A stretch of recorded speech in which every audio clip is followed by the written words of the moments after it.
చదువుకుంటే సాఫ్ట్వేర్ కొలువులు వస్తాయి, మార్కులు వస్తే మంచి ప్యాకేజీలు వస్తాయి, ర్యాంకులు వస్తే రాజు లెక్క కూర్చొని బతకొచ్చు. ఇగో ఇసొంటి చెప్పి అప్పు సప్పు చేసైనా ఇంజనీరింగ్లు డిగ్రీలు పీజీలు చేపిస్తారు. కానీ ఆఖరికి కాలేజీ గేట్ దాటిన రోజు కాడ నుంచి కాలరిగే తట్టు ఎన్ని కంపెనీలు ఆఫీసులు తిరిగినా జాబులు రాక జేబుల రూపాయలు లెక్క ఆకలి రాజ్యం సినిమా కానొస్తుంది జనాలకి.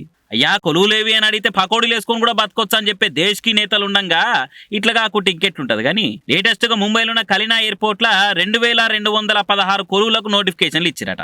అవి మన పేద ఏసీల కూర్చొని నిలగబెట్టే పోస్టులు అంటే అవి కూడా కావు, లోడింగ్ జాబులు. అంటే ఎయిర్పోర్ట్ లో సామాన్లు, పార్సిల్లు, కార్గో బ్యాగులు మోసే కొలువులు. ఒక్క జాబుకు ఏ ఇద్దరు ముగ్గురు అప్లై చేసుకుంటారు కాబోస్తే అని అనుకున్నారు వాళ్ళు. కానీ కథ చూడరు ఎట్లుందో. ఎయిర్పోర్ట్ కాడ రిక్రూట్మెంట్ ఆఫీస్ కి ఏడడికేలో ఏకంగా 25,000 మంది వచ్చిరట. మళ్ళా చాలా మంది పీజీలు, పిహెచ్డీలు, పెద్ద పెద్ద చదువులు చదివిన వాళ్ళే ఉన్నారట. గంత మందిల కాలు నయంగా నిలబడి కౌంటర్ కాడికి లైన్ వచ్చేదాకా తిండి నీళ్లు ఏం లేకుండా అట్లనే ఉన్నారట చాలా మంది. ఏం చేస్తారు పాపం మరి?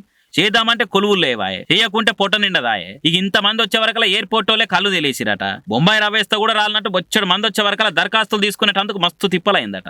ఇక ఆడట్టుంటే నిన్న మొన్న ఆయన ఈ ముచ్చట చూడరి. గుజరాత్ లో బరూచ్ కాడ ఓ ప్రైవేట్ హోటల్లా జాబ్ ఓపెనింగ్లు ఉన్నాయని తెలిసి వచ్చిన నిరుద్యోగులు ఇలాంతా. ఆ మందిల గాలాడక చచ్చిపోతట్టున్నా గానీ వెనకకు మరలి పోకుండా ఎట్లైనా కొలువు కొట్టాలి, కనీసం దరఖాస్తుని చేసుకుని అదృష్టం ఎట్లుందో చూసుకోవాలని తనలాడుతున్న యూత్ ఇల్లంతా. భారత్ తెలియపోతుంది అని స్పీచ్లు దంచే మోతవరి మోడీ సార్ సొంత రాష్ట్రంలోనే ఇగో ఇట్లా యూత్ కొలువు లేక నలిగిపోతున్నది. ఎప్పుడు ఉంటాయో ఎప్పుడు పోతాయో తెలియని ప్రైవేట్ జాబులకే ఈ తీరు పోటీ ఇంత తిప్పలంటే జాబుల కోసం చదువుకున్న వాళ్ళు ఏ తీరులో ఎదురు చూస్తున్నారో, ఎంత గోసెల తీస్తున్నారో తెలుస్తలేదా? మరి అప్పులు చేసి ఫీజులు కట్టించి కొడుకులు బిడ్డలకు కొలువులు వస్తాయి ఆసరైతాడని ఆశలు పెట్టుకుని అమ్మ నాయనకు ఎవరు జవాబు చెప్పాలి? ఈ నిరుద్యోగ యువతకు బతుకు మీద భరోసానిచ్చి ఎవరితో చూపియాలి?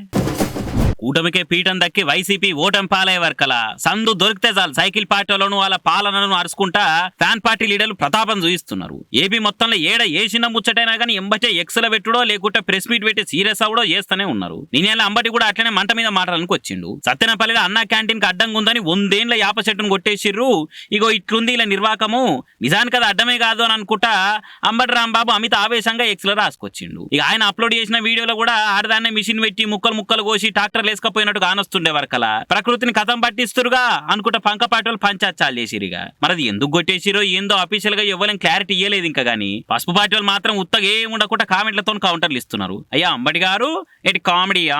చెట్లు ప్రకృతి గురించి మీరు మాట్లాడుతుంటే నవ్వచ్చు సారు. జగన్ పవర్లు ఉన్నప్పుడు ప్యాలెస్ దాటి పబ్లిక్ లకు వస్తుండో అని అంటే ఆ తొవ్వల డివైడర్ల మీద ఉన్న చెట్లను తీసేపించింది మీ పార్టీ పాలనలో కాదా? బస్సు యాత్ర పేరు మీద అడ్డమైతే అని అడ్డగోలుగా పెద్ద పెద్ద చెట్లనే కొట్టేసింది మీ పెద్దసారి ఏల్వడిల్నే కాదా? అసొంటి అన్ని చూసి యాష్టకొచ్చే కదా. మీరు కొమ్మల్ని నరికినట్టు పబ్లిక్ మీ పక్క పార్టీ రెక్కలిరిసి ఇంట్లో కూర్చుండబెట్టిరు. ఇంకా మారకుంటే ఇసొంటి మాటలనంటే ఉన్న ఇజ్జత్ కూడా ఉష్పటాక్ అవుతుంది చూసుకోర్రి అని అనుకుంటూ అరుచుకుంటుర్రు. కానీ మొత్తానికైతే ఎలక్షన్లు అయిపోయి ఎన్నో రోజులు అవుతున్నా గానీ ఏపీల పార్టీల పంచాలు లీడర్ల మాటల వార్లు మాత్రం తక్కువ అయితే లేపోర్రి అని అనుకోబట్టి ఈ చెట్ల ముచ్చట గురించి ఊళ్ళ చెట్ల కింద కూర్చొని మాట్లాడుకునే జనాలు.